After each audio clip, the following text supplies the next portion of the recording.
चकराता विधायक पूर्व कैबिनेट मंत्री प्रीतम सिंह ने चारधाम यात्रा पर उठाए सवाल। आपको बता दें कि चकराता विधायक एवं पूर्व कैबिनेट मंत्री प्रीतम सिंह ने चारधाम यात्रा को लेकर सरकार को घेरा। उन्होंने कहा कि चारधाम यात्रा पीक पर है, लेकिन सरकारी कुप्रबंधन के चलते यात्रा के पहले पखवाड़े में ही शुभ अवसर समस्या में बदल रहा है।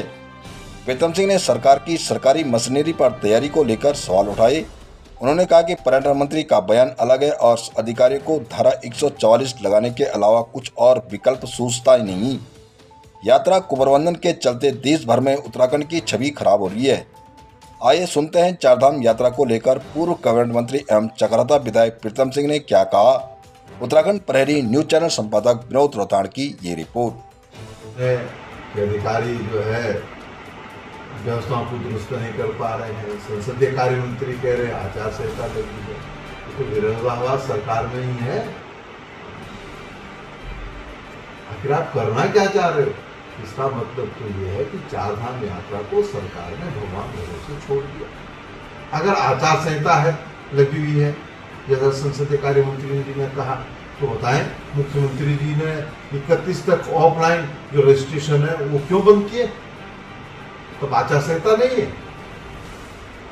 मैंने कहा विफल है। हम इसीलिए कह रहे हैं कि सरकार जो चारधाम यात्रा को संचालित करने में पूरी तरीके से विफल हुई है।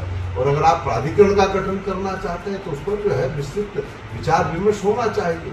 हमारे तीर्थ पुरोहित हैं, वहाँ के हक हकूकधारी हैं, वहाँ के स्थानीय लोग हैं, और प्रदेश के अंदर पक्ष भी है विपक्ष भी है। सबसे सारे राय मशुरा होना चाहिए, तभी तो आप कोई चीज कर पाएंगे। वैसे तो आपने देवस्थानम बोर्ड बना दिया था, जब उसका विरोध हुआ सड़कों पर तो आपको वापस लेना पड़े।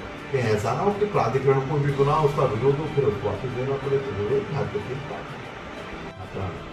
सरकार लगातार जो है अपनी एडवाइस के लीजिए देने का काम कर रही है, या सरकार लगातार नए नए जो है शासनादेश या पत्र निकाल करके बात कर रही है। उससे लगता है कि सरकार चारधाम यात्रा को लेकर के गंभीर है। जो बातें यात्रा प्रारंभ होने के बाद सरकार कह रही है, वो तमाम बातों पर जो सरकार को पहले अध्ययन करना चाहिए था, और अध्ययन करने के बाद तदनुसार के कार्रवाई करनी चाहिए थी, लेकिन नहीं की। ऑनलाइन ऑफलाइन रजिस्ट्रेशन की बात सरकार करती है। ऑनलाइन में तो ठीक है, तो ऑफलाइन क्यों खुला फिर रखा फिर आपने? तो लोग तो आएंगे, तो ये समझेंगे कि हम जाएंगे और ऑफलाइन रजिस्ट्रेशन कराएंगे, और ऑफलाइन रजिस्ट्रेशन आप लेकर बंद कर दिया, तो कैसे श्रद्धालु जा पाएंगे चारधाम यात्रा? एक तरफ आप कह रहे हैं कि साहब रिकॉर्ड तोड़ जो है श्रद्धालु आ रहे हैं, और दूसरी तरफ सरकार की कोई व्यवस्था नहीं है। तो सरकार को इसे गंभीरता से लेना चाहिए। हम सरकार से अब भी कहना चाहते हैं, क्योंकि चारधाम जो यात्रा है, जहाँ एक और वो तीर्थाटन की दृष्टि से महत्वपूर्ण है, वहीं दूसरी ओर हमारी आर्थिकी को लेकर के भी वो चारधाम यात्रा बहुत महत्वपूर्ण है। तदनुसार सरकार को निर्णय लेना चाहिए।